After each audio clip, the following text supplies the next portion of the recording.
Renungan Pagi, Yesus nama di atas segala nama oleh Ellen G. White, 18 September 2024. Mari kita berdoa. Bapa kami yang di sorga, Allah pencipta langit dan bumi, laut dan segala isinya, Allah yang maha besar, maha kuasa, sumber segalanya, yang kami sembah selalu melalui anak-Mu yang tunggal, Yesus Kristus. Terpujilah Yesus, anak Allah yang maha tinggi, yang adalah keagungan sorga yang turun ke dunia ini.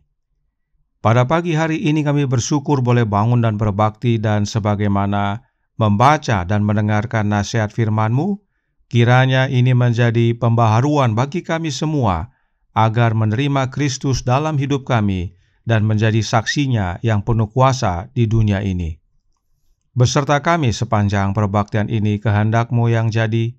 Ampun kami akan dosa dan salah, karena kami berdoa hanya dalam nama anak Allah yang tunggal, Yesus Kristus, yang adalah Tuhan dan Juru Selamat kami. Amin. Renungan hari ini akan dibacakan oleh Saudara Stephen Ayorbaba. Kepada Saudara Stephen, kami persilahkan. Selamat pagi. Renungan kita pada pagi hari ini tanggal 18 September 2024 berjudul Keagungan Surga. Ayat tema terdapat di dalam Mazmur 111 ayat 3. Agung dan semarak pekerjaannya, dan keadilannya tetap untuk selamanya. Pada saat penghabisan ke-12 orang murid, langkah pertama diambil dalam organisasi gereja yang setelah kepergian Kristus adalah untuk melanjutkan pekerjaannya di bumi. Mengenai penghabisan ini, catatan mengatakan, naiklah Yesus ke atas bukit. Ia memanggil orang-orang yang dikehendakinya, dan mereka pun datang kepadanya. Ia menetapkan 12 orang untuk menyertai dia, dan untuk diutusnya memberitakan Injil. Markus 3 ayat 13 dan 14. Lihatlah pemandangan yang menyentuh hati. Lihatlah keagungan surga dikelilingi oleh 12 orang yang telah ia pilih. Ia akan memisahkan mereka untuk pekerjaan mereka. Melalui agen-agen yang lemah ini, melalui firman dan rohnya, ia bermaksud untuk menempatkan keselamatan dalam jangkauan semua orang. Dengan kegembiraan dan sukacita, Allah dan para malaikat menyaksikan pemandangan ini. Bapa tahu bahwa dari orang-orang ini, terang surga akan bersinar, bahwa kata-kata yang diucapkan oleh mereka saat mereka bersaksi bagi anaknya akan bergema dari generasi ke generasi hingga akhir zaman. Para murid harus pergi sebagai saksi Kristus untuk menyatakan kepada dunia apa yang telah mereka lihat dan dengar tentang Dia. Jabatan mereka adalah yang terpenting yang pernah dipegang manusia. Posisi kedua setelah Kristus sendiri. Mereka harus menjadi pekerja bersama Allah untuk menyelamatkan umat manusia. Seperti dalam Perjanjian Lama, ke-12 bapa leluhur berdiri sebagai wakil Israel, demikian pula ke-12 rasul berdiri sebagai wakil gereja Injil.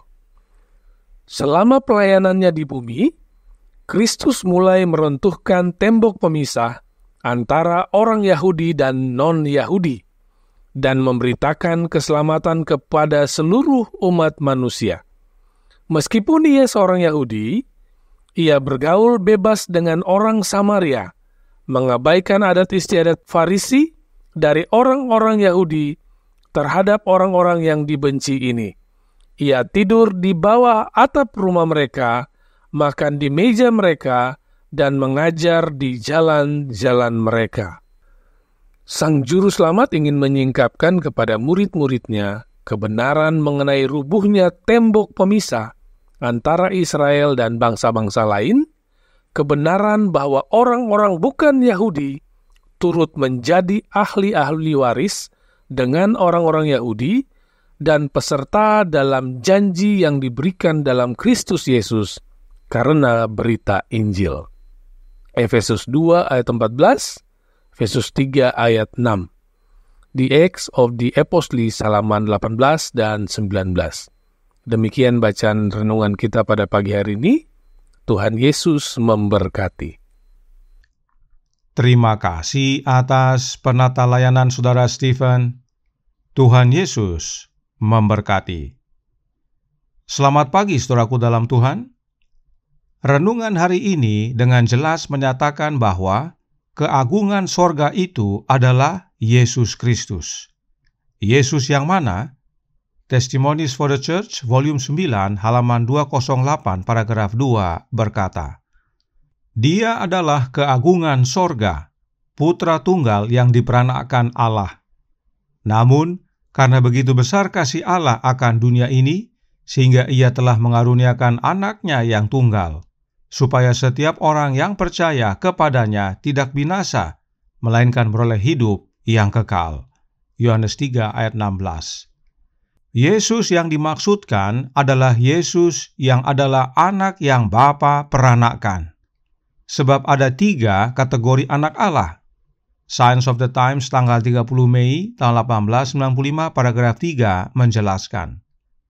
Persembahan yang lengkap telah diberikan, karena begitu besar kasih Allah akan dunia ini, sehingga Ia telah mengaruniakan anaknya yang tunggal, bukan anak melalui penciptaan, seperti para malaikat, juga bukan anak karena adopsi, seperti orang berdosa yang diampuni, melainkan anak yang dilahirkan, menurut gambar wujud Bapa, dan dalam segala terang keagungan dan kemuliaannya yang setara dengan Allah dalam otoritas, martabat, dan kesempurnaan ilahi. Di dalam Dia berdiam seluruh kepenuhan kealahan secara jasmani. Inilah kategori anak Allah dalam Alkitab, yaitu anak Allah melalui penciptaan, lalu anak Allah melalui adopsi, dan anak Allah yang dilahirkan Bapa. Dan Yesus Kristus, keagungan sorga, adalah anak Allah yang dilahirkan Bapa. Ini sebabnya Yesus disebut anak tunggal Allah. Nah, tentang Yesus yang adalah keagungan sorga, Roh Nubuat berkata dalam Adventist Home halaman 481 paragraf 1. Yesus, keagungan sorga, Raja kerajaan sorga, mengesampingkan kebangsawanannya, meninggalkan tahta kemuliaannya, kekuasaannya yang tinggi, dan datang ke dunia kita untuk membawa kepada manusia yang telah jatuh, yang lemah dalam kekuatan moral, dan dirusak oleh dosa, pertolongan ilahi. Yaitu pertolongan agar manusia yang telah jatuh dalam dosa dapat menerima keselamatan.